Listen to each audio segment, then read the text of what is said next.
Welcome to NML news channel. 6 సంవత్సరాల కళ నిజమైంది. సుల్తాన్పూర్ గ్రామానికి బస్సు సేవలు ప్రారంభం.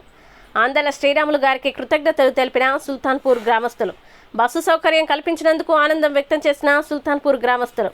మహేశ్వరం నియోజకవర్గం బడంగుపేట్ మున్సిపల్ కార్పొరేషన్ సుల్తాన్పూర్ గ్రామానికి 6 సంవత్సరాల తర్వాత బస్సు సేవలు ప్రారంభం కావడంతో గ్రామస్తుల ఆహ్వానం మేరకు ఈరోజు ఉదయం రంగారెడ్డి జిల్లా స్థానిక సంస్థల ఎన్నికల కన్వీనర్, మహేశ్వరం నియోజకవర్గం బీజేపీ ఇన్ఛార్జ్ ఆందల శ్రీరాములు గారు సుల్తాన్పూర్ గ్రామానికి చేరుకొని నూతనంగా ప్రారంభమైన బస్సుకు డ్రైవర్, కండక్టర్ మరియు గ్రామస్తులతో కలిసి ప్రత్యేక పూజలు నిర్వహించి కాషాయ జెండాను ఊపి బస్సును ప్రారంభించారు. అనంతరం గ్రామస్తులు శ్రీరాములు గారిని సన్మానించి ప్రత్యేక కృతజ్ఞతలు తెలిపారు.